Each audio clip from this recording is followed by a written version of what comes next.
Well, it is 11 minutes past 7 a.m. How are you? Thank you very much for choosing the Morning Drift. Let's take a look at what's going on the roads. Where are you watching us from? Are you planning on leaving the house right about now? Talk to us at Lookup TV, hashtag The Morning Drift. I'd love to know what is going on in the specific counties when it comes to road development and infrastructure. Are you having new roads being built there? Are there footbridges? Is there an accident that has happened somewhere that we are not aware of? Of course, as you can feel and hear, there's so much going on in the country. There was an accident 11 hours ago, and that caused a bit of a snarl up and a standstill at Mahimahu yesterday, Limuru Road. But the situation so far, I believe, has been taken care of and rescue efforts are ongoing. How is that road this morning? How are things going on Limuru Road, Mahimahu? What we're seeing here was one of those serious accidents as at yesterday, 11 hours ago, I would say. We're hoping not to see any more of this, but what is the situation like?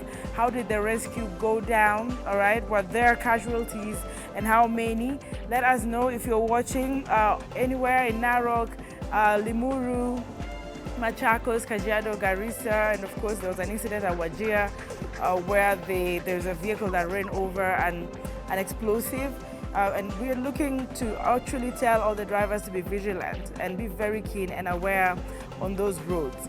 Let us know what is going on in Kakamega County as we're speaking this morning. Bugoma, I know we're going to talk about Thika Road and all the other major roads in Nairobi and its environs, but what is going on in your county is also very important for at Mathri Roads this morning and at Lookup TV. Now, so far, you people are quite quiet this morning, except people are asking a few questions here and there on Facebook and on Instagram. Somebody has highlighted the beautiful memories of Wayaki Way, and I like how Kenyans keep bringing, the roads before and the roads after.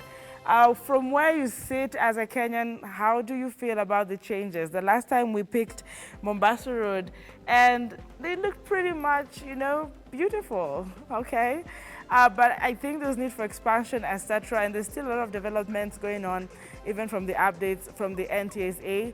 The latest we got was the markings on Jogoo Road, so you can actually see the visible partitions for the cyclists on Jogoo Road, and I hear a bit of Ngong Road.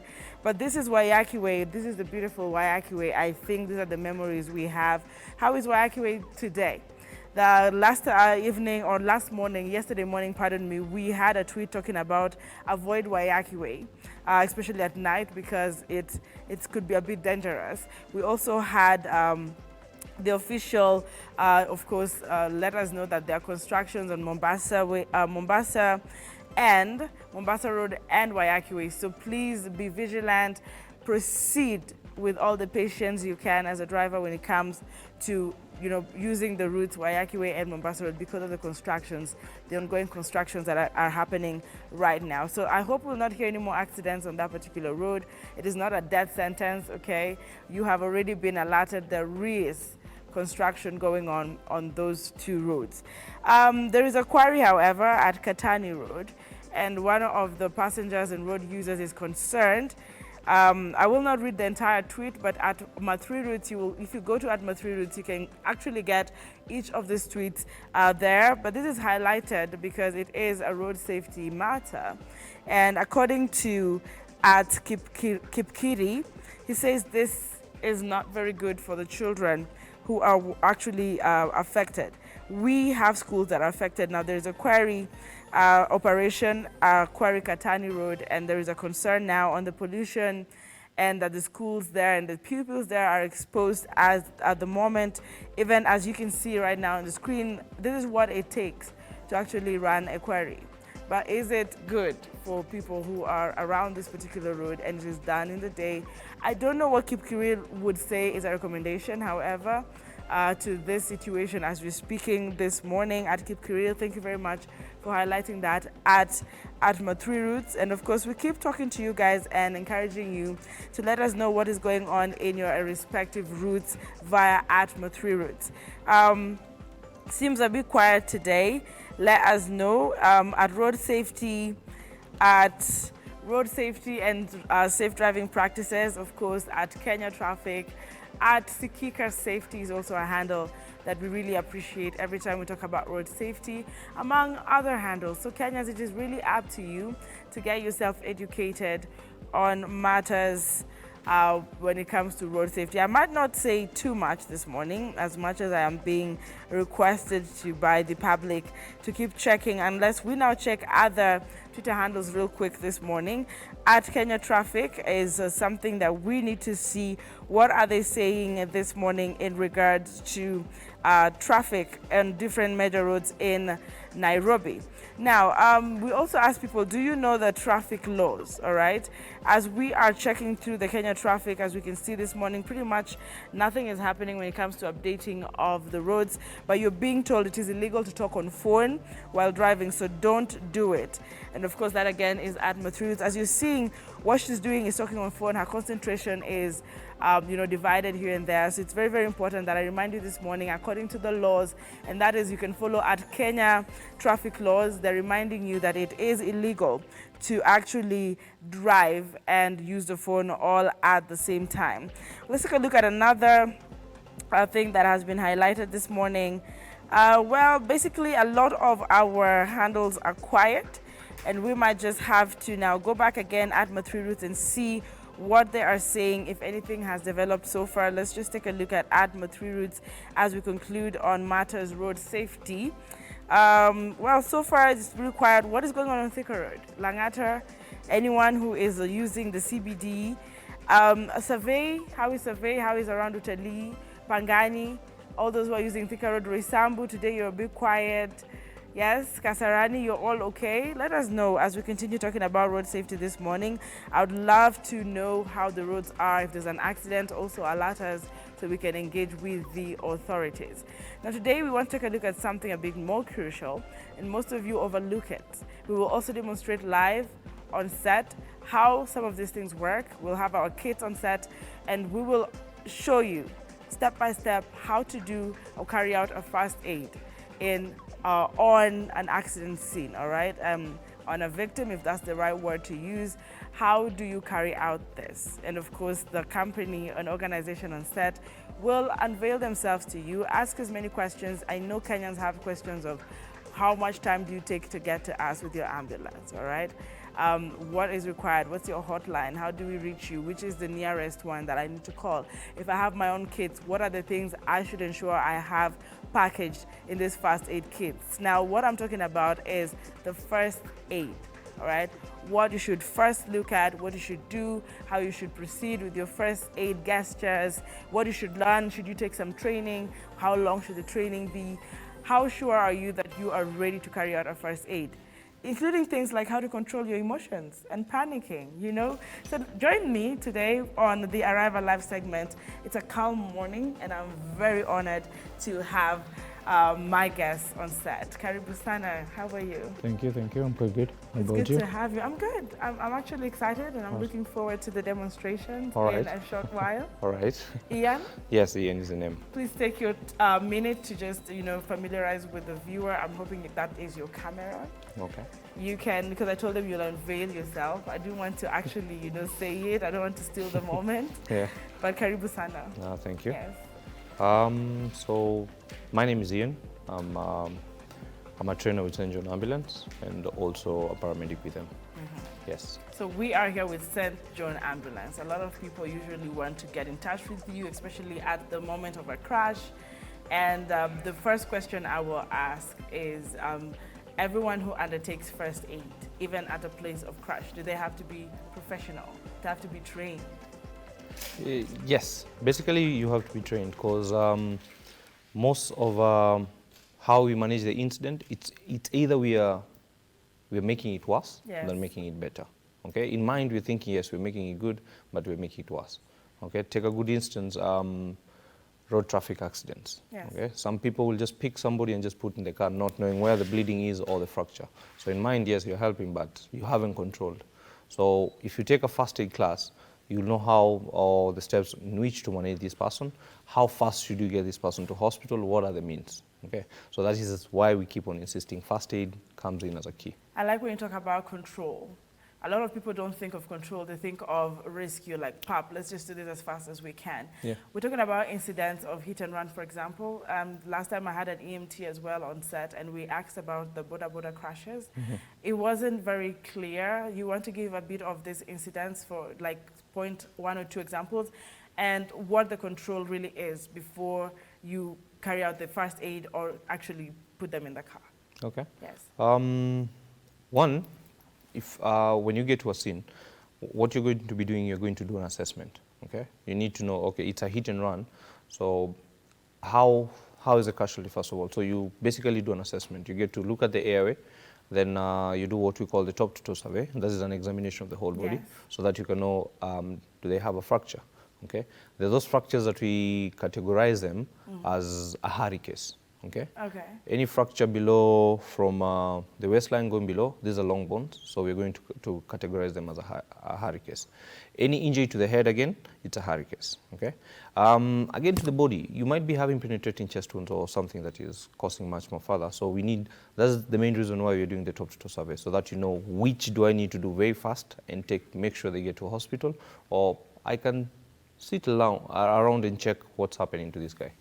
Yeah. And a lot of Kenyans do not really take first aid, classes or get trained for it. I don't know, because you're talking about you have to have some, skills. You at least need to be trained. I don't know what you have to say about this, capacity building, sensitization when it comes to actually being trained to carry out a first aid.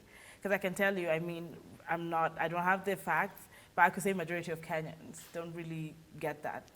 Now, with St. John, we say it's a school of all types of emergencies. Okay, so we're going to be dealing up from pediatric first aid. If Yes. You're dealing majorly with kids, there is a course that we're going to do for you, just dealing with kids. Okay, if you're dealing with elderly people, we call geriatric first aid. We do that. Okay, home for the sick. If you are working at a workstation, let's say here, construction site, we have different categories that we tend to train. We do an assessment, we get to see what kind of job you're doing, then we teach. But all in all, we're not just going to do it because of where you're working from. We are also going to do it because you might be working at home, there's an accident. Yes. So we are going to integrate everything, that anytime there's an incident or an accident, you're capable to manage confidently. I like that you gave us those categories, and now let's take a look at we'll demonstrate it shortly, but we want to, first, I'm very concerned about children, because most of the times when people talk about road safety or they package articles, they hardly tell us how to handle children at a scene at an accident scene. Yeah. Now, because of that training, you called it pediatric? Pediatric first aid, yes. How do you handle a child? Just the procedure, the first aid, procedure for this vulnerable road users? What I tend to say is, when you're dealing up with babies, the first thing is how the rapport that you're going to build up with this child. Okay, because let me use just the African. Yes. The Africans would, if you're dealing up with any child, it's either they're standing. Okay? For you to build confidence to this child, it's either they are at your level. So that, what I mean, it's either you're kneeling down, or you either put them on top of a table or something a bit high, yes, so that your eyesight are at par. You'll find that this child will speak to you confidently. But anytime they feel a bit you're superior than them, they'll hold some things to them. Okay? So the first thing is, you need just to confidence. Build up that rapport between you and the child. This is a child has just been involved in an accident. I'm trying to follow how to actually get them to the point where how do I handle, I don't know, I'm looking at a child who has injuries. They're crying and all that? Yeah, they're crying, they're unstable. One, you're going to start, first of all, like soothing them, just to make sure they're calm.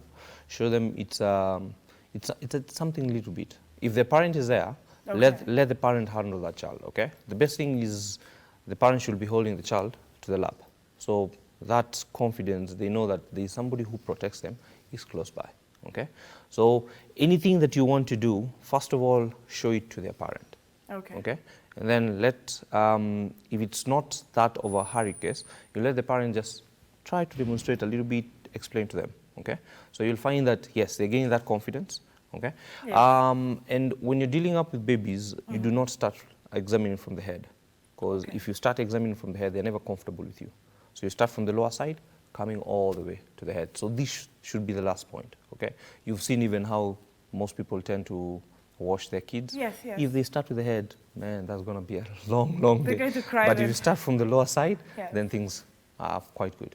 And I like that we are having this conversation. Please join us on Facebook, Look Up TV. We're streaming live. If you're about to step out, you can still be part of the conversation. Ask your questions, send in your comments. This is St. John Ambulance, and I know one of the main questions that people have asked is, we need ambulances. I mean, we cannot, sometimes there's a lot of traffic. This is Nairobi. We all know how traffic can delay your access to, you know, an emergency medical attention. But then people have asked, but how long does it take for ambulances to get that? There has been an uproar of, we call you, but we lose our people to, you know, these crashes when you don't get there on time. Maybe you can touch on that before a short break. Sure. What we tend to do with St. John, we have what we call a cover. Okay, at the moment I think I know it's one of the cheapest here in Kenya, because it's 1,200 per year. That is per person. Yeah. So if you have this cover and you tend to call St. John Ambulance, it is plus 10 minus 10. So the time that you give with the traffic in Nairobi, okay, Yes. plus now how the roads are, every day you find new ways and all that. So we give plus 10 minus 10. So with this cover, if you're covered with us, we'll look for the nearest ambulance next to you. Okay. Or if we look at, we key in the details and you see there's a bit of traffic, it will take us a bit long. So we're going to look at for the ambulance nearest to you and make sure that it picks you and gets you, does everything. If you need to be evacuated to a hospital, then it's done, okay? It doesn't mean that those guys who do not have the cover, we do not attend to them. We still do, okay? But you're still going to be checking up on the timeline. Okay, right. So if you look at the traffic that is a bit heavy, then we'll advise you. So what I mean plus 10 minus 10, it's either I get 10 minutes earlier than the time I gave you or 10 minutes late than the time I gave you. Now we're going to come back to, you know, picking from if they're 10 minutes late, what can you do within those 10 minutes? Because we don't want to lose a single life to a crash. That is after this short break. You're watching The Arrival Live, and this is The Morning Drift. Don't go too far away. We're still on the road safety.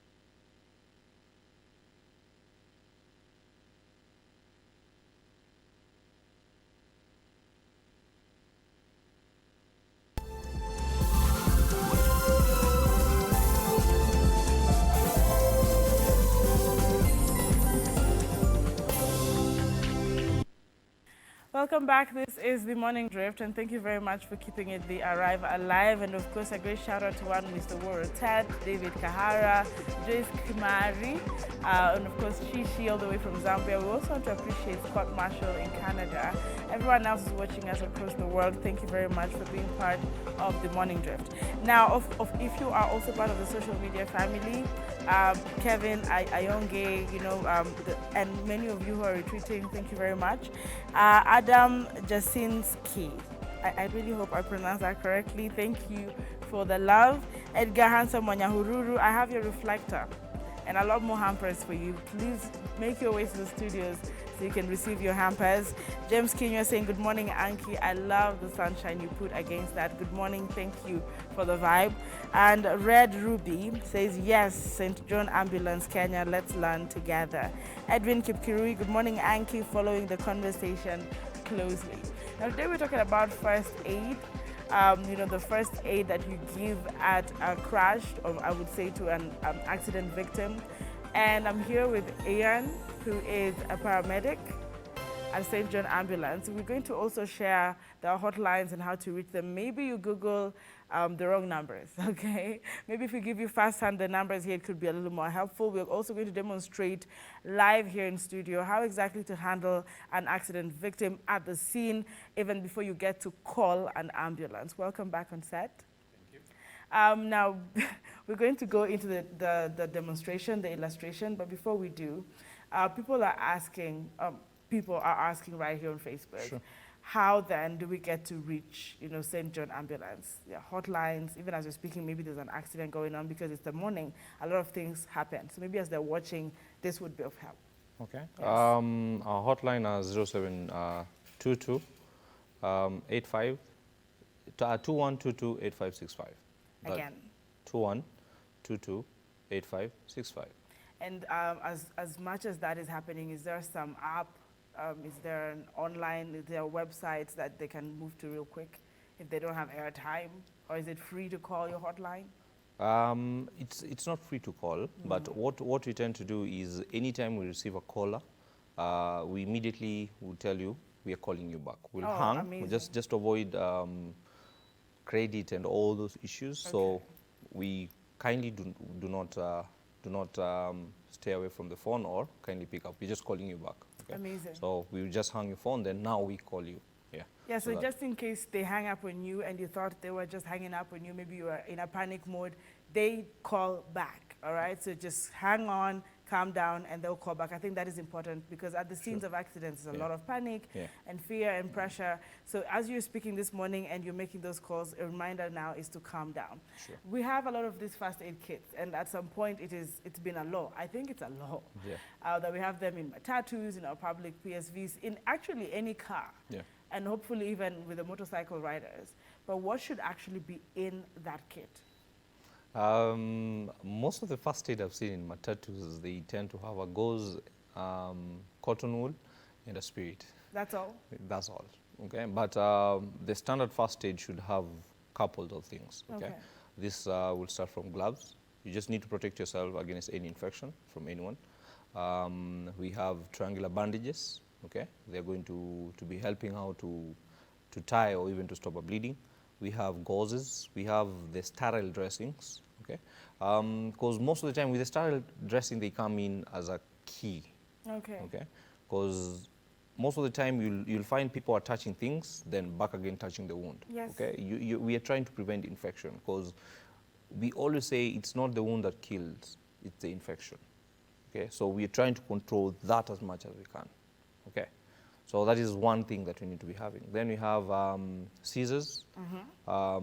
If you need to cut, probably somebody was buckled up, so you need to cut the safety belt so that you can release them safely. You need to expose if they're having a tight trouser or if they're having too much clothing like the motorbike riders, so you cannot start removing one by one. Okay. So you're just going to cut off. We have a book that you need to keep on recording. Oh, yes? So name of the patient, what you did, and all that. Other things will include tweezers. Yes. Okay. We have the sterile water, that is for cleaning wounds if you do not have anything, or clear water just to clean up. Then what else? There's just a lot that there's a lot. Of course, we say the normal first aid kit, the small one in the cars should be able to manage about 10 people. Okay? Well, the big box should be able to manage about 50 people. So you can imagine the content that is just put in that box. And as we're speaking, how many matatu drivers have their kits well packaged? It's quite disheartening, and accidents are happening every single day. Unless you've been affected once, then that's when you'll find now the matatu owners, they will now start thinking, oh, I need to have one. All right. But if you've not been affected, trust me, it's just a box. Yeah. All right. Now, we're going to go into the illustrations shortly. And we want to hear your questions when it comes to what do I do when this happens? This is who I am. This is the training that I have. This is the kind of accident we are seeing. What do you not touch? How do you not hold their arms? So let's just go into the illustration. Now, we have your colleague. She is fine. All right, as back at home, she is fine, but she has to actually be in that, you know, how do we call that? She's enacting it. She has to be that person for us today.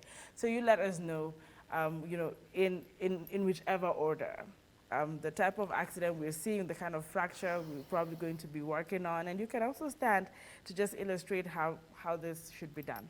All right. So just for today, we're going to look at probably two scenarios. The key one is if there's an accident and somebody's sitting in the car. Sorry to interrupt, like we're picking on the common ones? Yes. Okay. So let's start with an accident when somebody is seated in the car. Okay. So you'll find rampage has already taken place. Most people, if they're buckled up, yes, we loosen the safety belt. Yes. But we do not examine them from the car. Most people tend to remove them. Yes. But the initial thing should be examine them from where they are, so that you can know what injuries are they having and how am I going to tackle them. Okay. Because give a good example. You had a knock to your chest, or you had what we call the whip splash, and you have an injury to your neck. Yes. How would you do this? Okay. Yes. So I will just ask her to sit. Michelle, please sit. So this is somebody who's already Yes, who was so- driving, was yes. buckled up. So she's in the car. Okay. Yes. So as soon as you come in, you need to let her know who you are. Okay. So you talk to them yes. regardless. Okay. whether So they're, hello. Can you hear me? Hello. So I'm just going to put on gloves so that preventing of any infection. First of all, very quickly. Hello. Hi.